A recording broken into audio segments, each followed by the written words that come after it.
Charlotte Soccer Show. John Hayes, Danny Brams. We're here for a morning episode on a Thursday morning. Good morning to you, Danny. Oh, there's some coffee. I see it there. It's a coffee cast, another one on Charlotte Soccer Show. It's great to see you this morning, Danny. Love a coffee cast. Love to be here on the morning with you, Johnny. Just got through the car line at school. Long nights, busy days ahead, but glad to sit for a little bit and talk about crazy preseason happenings for Charlotte FC that have got everyone hyped in the city. Almost as hyped as this Summit coffee that I'm drinking, which not an official sponsor of the pod bag.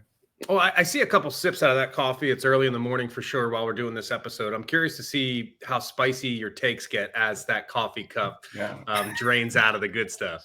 Yeah, exactly. As this level goes down. Yeah. I've got myself a nice cup of English breakfast black tea this morning to get me going. But the good news is, Danny, forget about the caffeine. Right now, Charlotte FC has some serious energy, and it's coming from the Ivory Coast. It's Wilfried Zaha, Danny. It's official. He's been announced as Charlotte FC's new designated player. We touched on this on our last episode. We knew it was happening, and we discussed it. But now that it's an official, and we've seen Charlotte FC colors on Wilfried Zaha, the Explore kit. He has that kit on, the same one that you're wearing right now on this YouTube show. Danny, he wore the kit. He played in a friendly match. I just right off the bat here, I want to hear what kind of vibe you're feeling towards the expectations for this guy, because he's walking into a situation where he's probably expected to perform at a very high level. The expectations are MLS MVP. Is that setting too high of a bar? You guys come in for sure, and like you said, added a lot of energy to the scene, the preseason scene. Brant Bronico talked about him. So Brant Bronico talked to the media just yesterday, and one of the first questions to him was about Zaha. And before he even answered the question, his face lit up.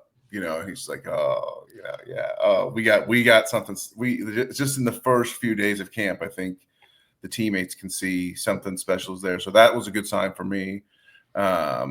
That's also a good sign. This, maybe take this as karma or whatever it is. But John, you and I talking about a signing that's imminent and just about to happen, and then it actually happens. Like that's just right there. There's new ground being broken, and congrats to Zorn and all the crew for actually wrapping that thing up mid-transfer window, getting him in for training camp so that Brant Bronico and those guys can do those odd reactions, and like this team can be cohesive. Right. Leigh Alabada's in camp for to start the season. This Karol Swiderski is out. We're going to talk about that later in this episode, but just like the cohesion compared to this time last year, it's night and day, Johnny. And Dino's still at the wheel. Zorn needs to be given credit for that. The transfer window saga for this club has always been wait until the last minute, get players in, and then they're not necessarily fit and ready to go for the start of the season. That didn't happen this year, so we need to make sure that we give Zoran Cornetta, Bobby Belair, the entire front, the scouting department, the sporting side. Who else we want to give credit to? They're always in for a lot of stick when things don't work out exactly the way the fans expect or want. So give them some credit for this one for sure. MLS MVP as a season expectation for Wilfried Zaha, Danny, I think it's more than fair. You're talking about a guy who, we went over this, has over 300 appearances in the Premier League. Right. 50 goals in 3 seasons or something like that, or just like, I forget the exact stat, but he's a goal scorer. He's a goal creator. He's a touch of class, from the Premier League still at age 32, 33, like, that's not too old. You can probably go back and find tape of me saying, 32, 33 is way too old. But at this point, I maybe because I'm feeling a little older myself, Johnny. I don't know. But like, I don't got any beef with a guy in his early 30s coming in who's had a couple years of limited action and sort of maybe some regeneration of his body. He did have he tend to be injury prone at Crystal Palace. He would miss a game here, game there, 3 games here, 3 matches there with little things. So maybe at this point in his life, and with a little bit better maintenance, he's learning to take care of that situation a little bit more and be a little bit more reliable. But there's no doubting like what the talent is he can bring to this club. You've heard from us. I think you're going to continue to hear from us about Wilfried Zaha this year. He's somebody that we're going to be covering very closely. You better. That better be the case. Yeah, shit. Even if it doesn't go that well, which it's always a possibility. You can't just. There's a floor. I'm talking about ceiling when I say MLS. Absolutely. So we're going to cover the spectrum no matter where it lands. But enough from us. I think it's important and exciting to hear from the man himself. Here he was after a friendly match that I believe finished 0-0. It was the first friendly that Zaha played in for the Crown, and he talked to our friend Woody Wilder after the match. Will, your first 45 in Charlotte colors, just your thoughts on the day? A little bit frustrating because I feel like we could have played a little bit better, but that's what pre-season's for, and I think there's room to improve over the next coming weeks. Yep. And you've been here for about a week now with the team. Just your overall thoughts on how this week has gone for you? It's gone well, to be honest. Integrated well with the team. It's a nice group, and I'm just getting back into the swing of things, really. So yeah, it's been good for me. Great to hear him speak with that. Are they doing preseason camp in Minnesota or Florida? It definitely did not look like Florida from some of those skies. Yeah, wasn't that sunny Florida I was expecting to see. Florida cold hits differently. I've been told that by people that live down in Florida. It hits differently. Morning, yeah. What a great for Zaha. Let me just give credit to Woody though for that. That's courtesy of Charlotte FC. The full interview you can see on charlottefc.com. Go to their platforms, and Woody did a great job stepping up to do these preseason post-match interviews. What'd you think? You ask questions. He usually doesn't, but now he's asking questions. So you got any feedback for him? Someday Woody will run the whole damn shooting match because he's just that type of guy for sure, and he'll step in and do whatever's needed doing. It's pretty cool to hear his voice lobbing some classic your thoughts questions at Willie Zaha. So I don't know. Woody needs. I know what Woody's really doing in his spare time right now is writing chants for Zaha that he's going to try to filter into the supporter section. Because he loves to do that too. But let's talk about what Wilfried said: assimilating into the club, integrating into the team. Perfect answers.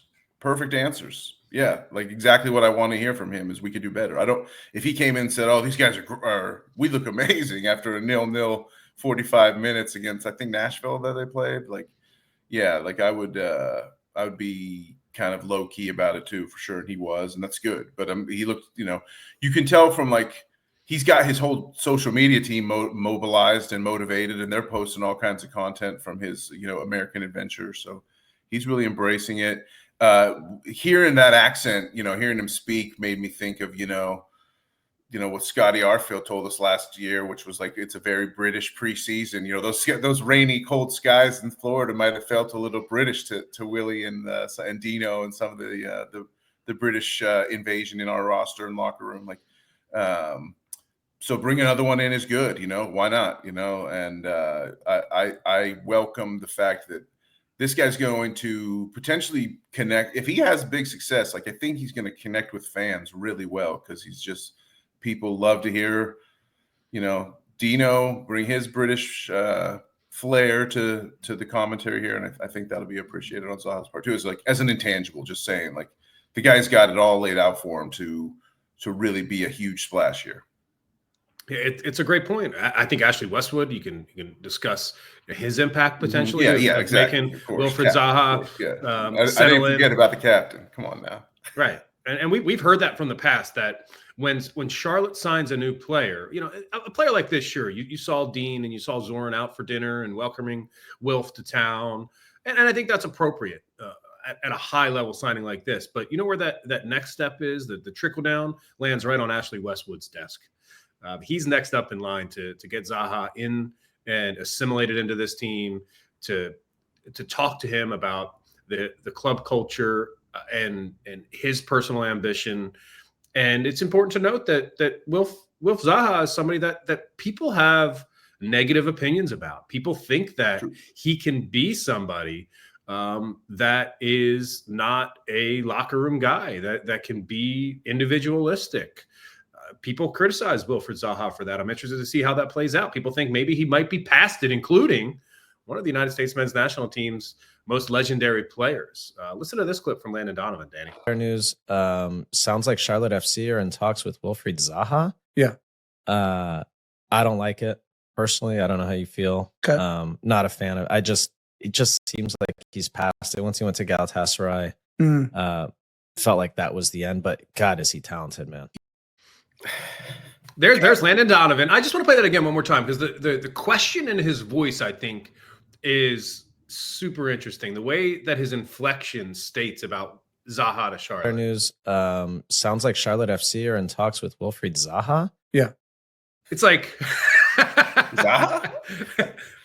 it's like he's shocked. It's like shocked. It's like that he's had never even had thought for a second that Charlotte FC could land a player like Wilfried Zaha because, as he mentions at the end of the clip, he is so talented. Yeah. And this is a huge signing for a club like Charlotte FC. And quite frankly, I think Landon Donovan's surprised that he just saw that. And, And his reaction was just like, oh, he's past it. That was before it became official, right? Yeah, that Yes. quote was from before the time that it became official. Yeah, Landy That's right. Cakes, gotta love Landy Cakes. I mean, mercurial maybe is always the charitable word that I use to describe people who have also been called negative or bad locker room guys or whatever. But I don't know if Landon's comments really reflect a belief that move would get done, you know. I really don't know, but because, like he said, super talented. He did end the quote with the bottom line, which is that he's super talented, and this is a guy who can come in. And you talk about Ashley Westwood, what falls at his desk. One of the cliches of office culture these days is, you know, your reward for good work is more work will be given to you. Well, you know, great season in 2024, Ashley Westwood. You know, boom, here's your new assignment dropped on your desk. Like, integrate this guy into the squad, who some people, you know, legends don't even believe can come in and be part of a winning club culture. It's like, you know, Landon mentioned he went to Galatasaray. Landon, you know, maybe didn't talk about how he went to Lyon also, and just like, it's been a kind of a year or two in the wilderness now for Wilf, and you know, we're all sitting here, fingers crossed, crowns up, that this is like the landing spot that he needs to sort of rebound and get back to like just focusing this next phase of his career on that talent that is so good and recognized by everyone. And Westwood's going to be a big part of making that happen, like you said. Need to make sure that I give a shout out to, I believe it's Soccer Unfiltered. It's a new podcast. It's Landon Donovan and Tim Howard. I would certainly sign up to listen to that show. I mean, what a great connection. You think back to one of the most legendary World Cup goals, started with Tim Howard and finished with Landon Donovan. I think it's a fun idea to put those two together on a podcast. And we'll see. We'll see, and we'll continue to monitor what's being said about Wilfried Zaha on that show, because it seems like Landon Donovan has kind of, you know, put his stake in the ground and said he doesn't really think that this is going to work out because Wilfried Zaha has passed it. And quite frankly, if Zaha shows up at the Fortress and looks like he's passed it, that would be one of the most disappointing things to happen for Charlotte FC so far. What would be worse, right? What would be worse?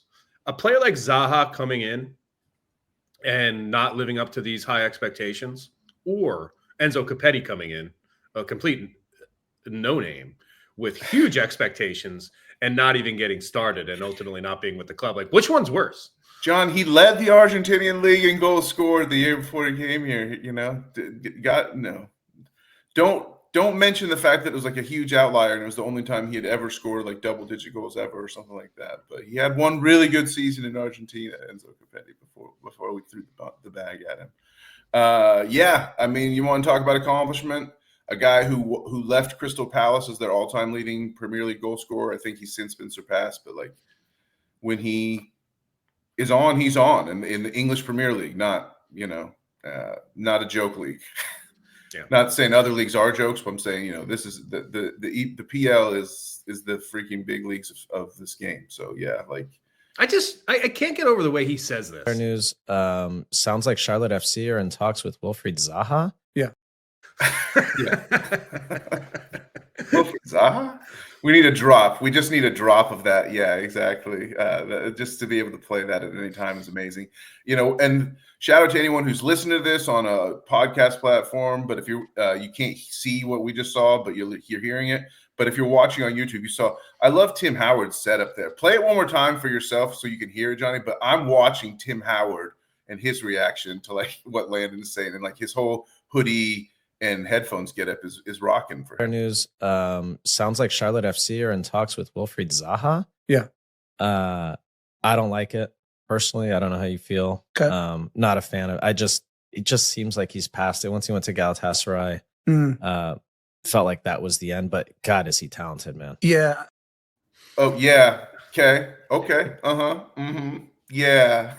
I love it. That's how I talk. Whenever I'm listening to someone in a conversation, I'm always throwing in those little intersections. Listen, I'm not trying to throw Landon Donovan under the bus. I'm not. I think what I'm trying to do is bring different viewpoints to the show, and I think it's important to share them and kind of make note that the discussion about Wilfried Zaha is out there. I think what would be special to do and dive into the show. Go listen to Soccer Unfiltered and hear what Tim Howard has to say in response to that. I think that's important to do. I don't want to rip their entire podcast and put it on this show, but I think hearing what Landon Donovan had to say about, Tim Howard, and Tim Howard about Wilfried Zaha is super interesting to me. So there's a microscope on this situation, Danny. We're going to keep talking about this. We'll cover Wilfried Zaha. We're not going to take preseason matches too seriously. I think whatever happens in the preseason, win or loss, doesn't matter. I think health is the most important thing. And as of right now, the team seems pretty healthy. And ultimately, that's what the goal is, to stay fit, to stay healthy, and show up at Seattle for the first match of the season with a full squad ready to go, and then play the derby against Atlanta on Saturday afternoon, March 1st, I believe it is, right here in the Queen City. So that we're counting down to that. That's already the hottest ticket in town. Saturday, I agree. March 1st. On January 29th, you can say that Saturday, March 1st is what the whole city is looking forward to. I would have to biasedly say, but I know why you had Landon and Timmy on your brain, John, is because the U.S. men's national team is resurgent and is at the top of a lot of American soccer fans' minds. And when they're thinking about the U.S. men's national team right now, they're thinking about Charlotte FC, thanks to the exploits of our guy, Big Pat. And now it comes towards Agyemang. Agyemang racing towards the edge of the box, and he scored! On his debut, Patrick Agyemang with a goal. 2 goals in 2 minutes from Mauricio Pochettino's side. So that he spent a lot of his, career, whether it's playing with or whether it's reaching out to, that's a line in that is better than Y-Scout or anything else. Agyemang here around the back of the defense. Agyemang! Goals in back-to-back games for Patrick Agyemang. He is on the rise. For me, it's the experience. I can't put to words how it felt to be here, and to be coached by Pochettino. It's kind of crazy. Like you tell me when I'm 17 years old, I'm gonna be coached by him at some point and be like, what are you talking about? So it's definitely like a dream come true in terms of being in an environment that's this professional, and to be able to represent the country and enjoy the game I like to do and score goals and have fun. It's just like a blessing. So for me now, it's like I want to come back. I want to be back again, and I know for me, I need to step my game up when I go back to Charlotte and not take the foot off the gas. We talked about Patrick Agyemang's United States men's national team debut on our last episode, and wow, did he have a phenomenal January camp, Danny? How impressed are you with Patrick Agyemang's 2 goals for the United States men's national team, his first 2 goals, and then his commentary after camp? He is on the rise. I love that call. Great call on the second goal against Costa Rica there. I mean, Patty Agyemang, man, call Pat. They decided to finally call Pat, make it happen. And he's delivered. He scored on his debut, a match he started against Venezuela. We talked about that. Costa Rica, he comes in as a late sub and, gets a cherry on top goal. Maybe you could say Costa Rica was a little bit beaten down, but they don't want to concede in the 90th minute of a friendly that they're already losing. So they're not giving away goals there. And he went and took one and got one. And that goal against Costa Rica really was so nice. It reminded me so much of the goal against Nashville last May at the Bank of America Stadium, where he had the only goal in a 1-0 win. And it was that same moving, taking a pass. The pass came from the wing against Nashville. From here, it came a little bit more centrally, but taking a pass, running away from goal towards the corner flag, and just turning and firing with the left and putting it in. It's just like a kind of becoming a go-to move for him, you can see. So that's pretty encouraging. The quotes you mentioned at the end where he's like, I just got to keep it going as I go back to Charlotte now. That's really encouraging. And the fact, how old when he was 7, he said, if you would have told me when I was 17, I would be coached by this guy, Mauricio Pochettino. So when he's watching Pochettino at 17, that's like what, 28, 17? It's when Pochettino was flying at Tottenham. Yes, exactly. I'm teeing you up for that. And so you got to feel like you and Patrick have a little something in common, which is an appreciation for Pochettino Spurs that will never die. Well, yeah, I mean, you're talking about Mauricio Pochettino, somebody who took a Premier League side, Tottenham, to the Champions League final. Unbelievably impressive. What Pochettino was able to do with Harry Kane, with Heung-min Son, with so many great players that came through and went on to have great careers, and players up top. A guy like Harry Kane specifically that. I think Harry Kane and Patrick Agyemang have a pretty similar skill set.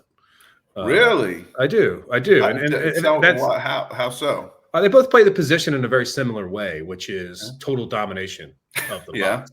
And it takes, strikers who are able to, in baseball, you used to call a player, and this was way back in the day, baseball's changed. There's so few players like this left, but when someone like Barry Bonds came into Major League Baseball, he was a 5-tool player. He could do it all. He could run. He could hit bombs. He could play great defense. He was a player that just had everything. And Harry Kane is a striker like that. He's very good with the ball at his feet. He has pace. He's good in the air, and he sees the field very well. And he's a leader on the field too. Patrick Agyemang has that same skill set. He's very good with the ball at his feet. He's got great feet. He's very good in the air. He's a dominating presence in the box. So I think when Patrick Agyemang goes and trains with Mauricio Pochettino at the United States men's national team, Poch is coaching Pat in the same way that he coached Harry Kane, which is pretty cool. He clearly came to that Orlando match. Pochettino, I'm talking about, Mauricio Pochettino, the United States men's national team manager in his first season with USA. He clearly identified Patrick Agyemang as somebody that he was super interested in, showed up in the Orlando game. And it's really nice to see that Poch's scouting was spot on. He got it right. Patrick Agyemang deserved to be in this camp because he can perform at a high level. The question is, and a lot of people know this, and so maybe some people don't, that the January camp typically is the camp that, players on the fringes get an opportunity. There's no international break. You don't have a full squad to use. So I think the next question becomes, can Patrick Agyemang get into the United States men's national team during its next camp when an international break is happening? If that happens, Danny, then I think that we can seriously talking about Pat potentially having a chance to be on the World Cup roster in 2026. But right now he's doing what's required to be able to start that conversation. But I don't want to go there yet, but I'm encouraged. Are you? Very encouraged. Love the thought of 26 looming with Pat in the shirt. Even on the bench would be amazing. But imagining Patrick Agyemang in the shirt in the 2026 World Cup is insane. But right now, a little closer to a proximity that we care about, maybe a little more in the immediate window, is how's he going to pair with Wilf Zaha? And, you brought this idea up that it's a long been a staple idea on the show, 4-4-2. Like, can we get Agyemang and Zaha playing together, even if it's billed as, Dean's typical setup? Does it become a 4-4-2 in practice with the way these guys would play together? Well, I think we should ask, our friend. It's one of those things, Danny. We've used this many times on the show. We talked about the 4-4-2. We have, and it's pretty simple. When you need to roll out a team out there, and you've got two players who can play up top, Roy Kent knows it best. You can play the 4-4-2, Danny.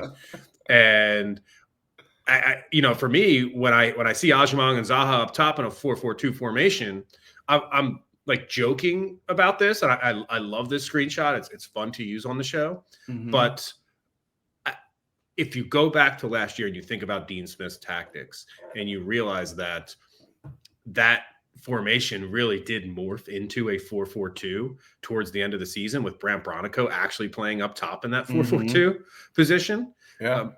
This Wilfried Zaha, his signing, has given Charlotte FC the ability to play a 4-4-2 with two strikers at the top. Now, when we say that, I think some feedback could potentially be, well, what does that mean for Liel Abada? What does that mean for somebody who is expected to play on the wing? I think Liel Abada plays in the midfield. I think he plays out wide in the midfield, and he can push up, and the formation can morph into a 4-3-3 pretty easily. He can still make those runs. But Liel Abada needs to work on his defensive ability in order to get into this team. And to me, that's soccer. That's soccer. You have to deal with that. And I think if Charlotte FC has the ability to not be boring this year, and instead of sitting back, they've got a chance to play front foot football with two of the best goal scorers in MLS this year. It's unbelievably exciting. And that 4-4-2 for me feels like a good way to get Wilfried Zaha and Patrick Agyemang connected up top. Yeah, I am of the similar mind of like year one of Dean Smith was him like coming in and fixing the defensive issues and like setting a defensive identity. But I don't think that's how he truly wants to live. I think Dean wants, in his perfect vision of what the club is doing, there's a little bit more of a focus on attack and front foot football, like you said. And I think in year two, this is a little bit, and with this personnel, it's a little bit more of a chance to put that into practice. We hope. And the thing of it is, one good thing we wanted to also talk about this morning is the chance that there's a chance to maybe experiment a little more with some different lineup ideas in these extra competitions, because the good news of all announcements, Charlotte FC is back in the US Open Cup. Last year, they sent Crown Legacy to play in the Cup. They didn't go far, and everyone just walked away from what's, one of the most storied competitions on this continent's history and, on this globe's history. And people walked to if the U.S. Open Cup became a point of contention for everybody instead of a point of celebration.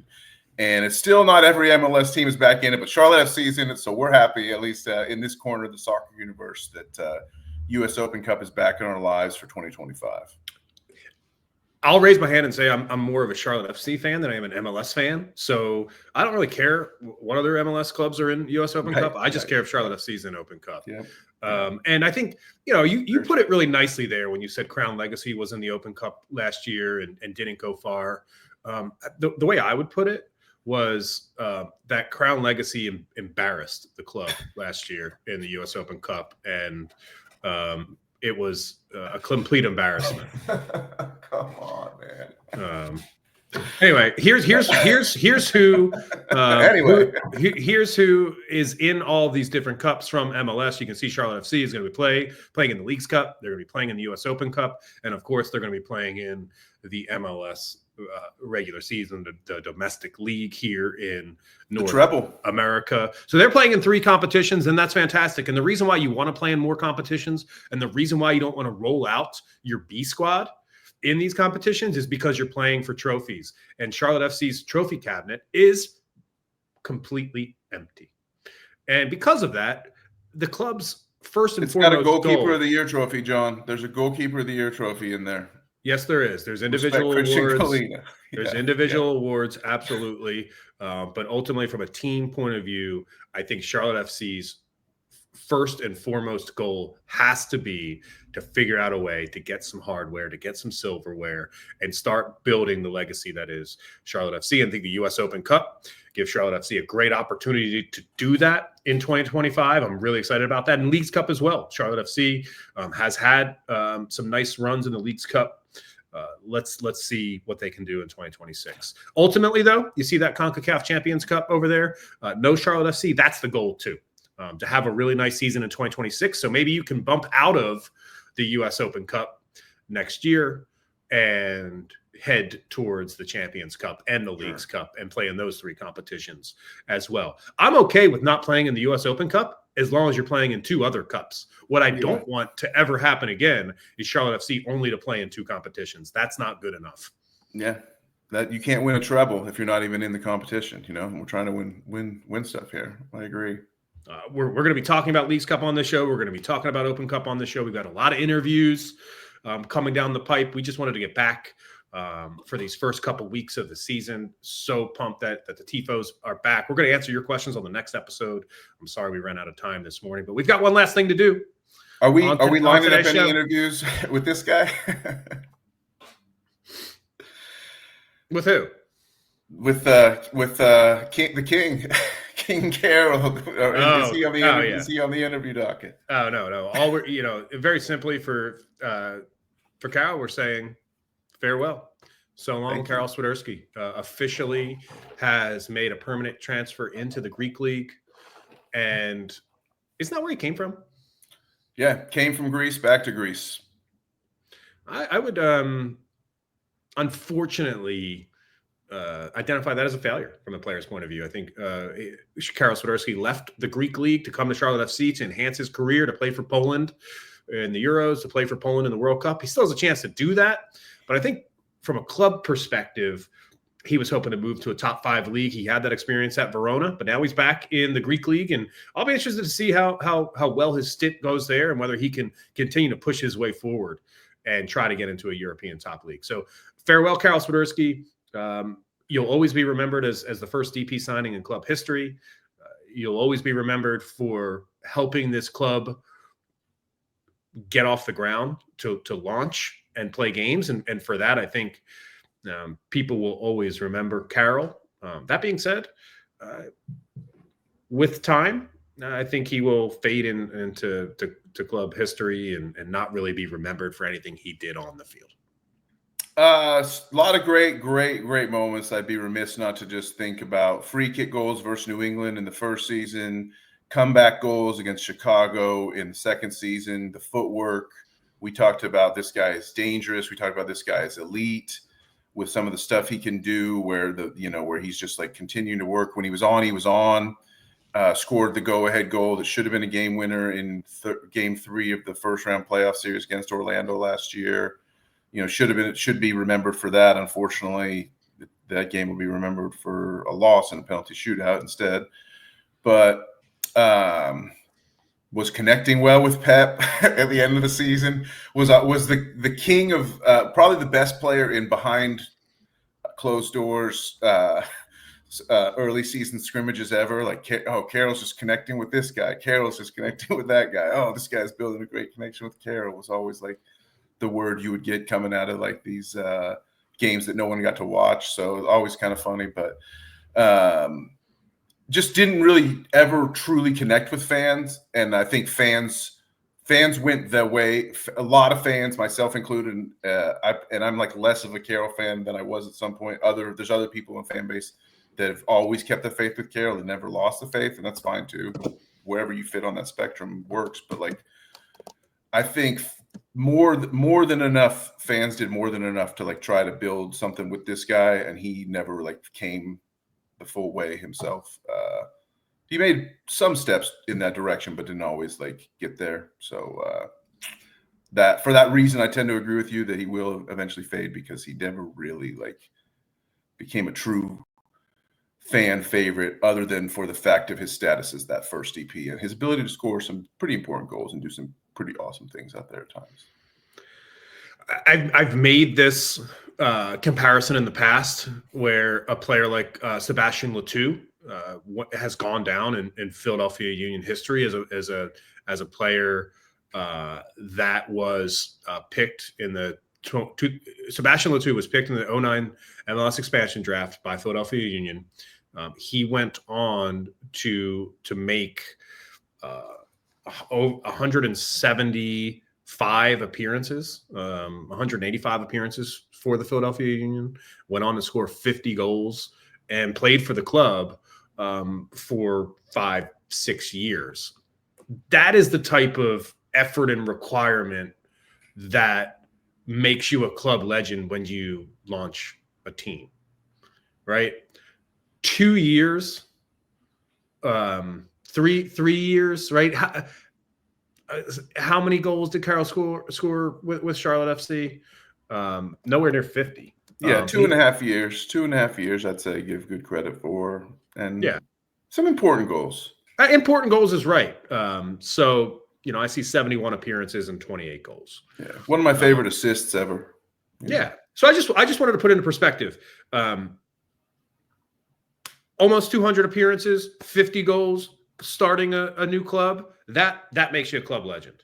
2.5 years, not even 100 appearances, 25 goals. You're only halfway there.